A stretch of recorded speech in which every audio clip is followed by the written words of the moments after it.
What's going on, guys? Welcome back. What we're doing is we're going to a service call today where we found a shorted reciprocating compressor on a Goodman heat pump system. It's kind of funny. The homeowner said when they turned it on and tripped the breaker, there was sparks and fireworks and everything coming out of the top of the condensing unit. Is that the truth? We're going to find out. But if you want to see how I diagnosed that compressor, stay tuned. Now I'll see you at the unit. Alright guys, I just spoke to the customer, and what they told me was I guess they have a heat pump system. They said the auxiliary heat was running upstairs, and they went outside to check the outside unit. I guess they assumed it wasn't working. They found the breaker tripped at the outside condenser. They said they flipped the breaker and reset it, and they said all of a sudden sparks come all out of the compressor or condensing unit. So this is going to kind of be interesting on what we find. I doubt if there were sparks coming all out of the condensing unit, but we'll go ahead and start checking this thing out and see what's going on. Okay, this is the unit that we're working on right now. It looks like a little Goodman style unit, and you can see on the disconnect, it's not a breaker, it's a disconnect. They actually got the disconnect pulled. So more than likely what's going on is, I don't know if the compressor's going out. That's usually the first thing that'll cause your breakers to pop or whatever. But what we're going to do is go ahead and take off our front cover, see what's going on in there, see if something shorted out, and then narrow it down to the compressor if that's what it is.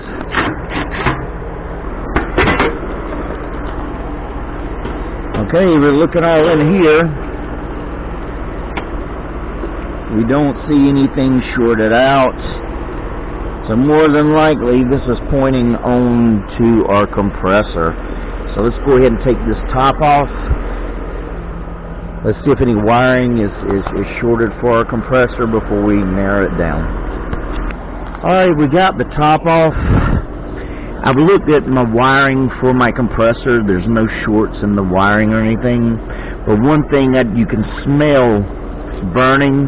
And if you look at the wires on this compressor, this CAD cell is pretty much burned out on this compressor. So that tells us, I mean, this perfect scenario or indication that our compressor is just fried. So I know already that this compressor is bad. But one way you can know 100% sure, because like I say, they said the breaker was tripping. What I'm going to do is I'm going to get these wires to the point where they're not touching anything.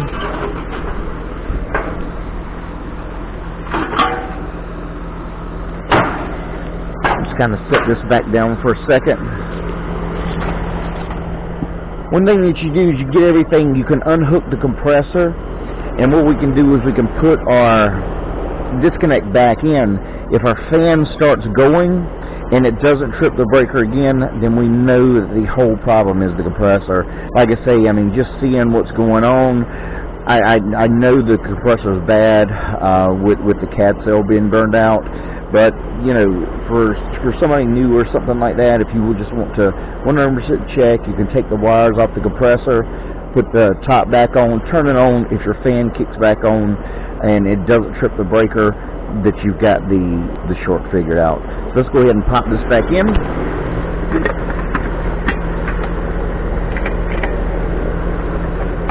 Alright, I went ahead around and turned the breaker on just to get power over here. Now what we will do is we're going to take our contactor, we're going to push it in, just see if our fan kicks on. If our fan kicks on with our compressor unwired, that we know for 100% the short was totally in the compressor. So let's do it. Go ahead, and we'll push this in, and our fan kicked on. So guys, we found a shorted compressor. Basically a dead short. The CAD cell on that compressor was completely junk. Luckily there was no sparks shooting out of the top of this thing like we were told, but the compressor is definitely bad. So we'll go ahead and get this compressor ordered and try to get them some heat. So guys, I appreciate you watching. I hope you learned something today. Another shorted compressor. And if you did, please hit that like and subscribe button. It means so much to me. And as always, guys, I will see you on the next service call. Bye, guys.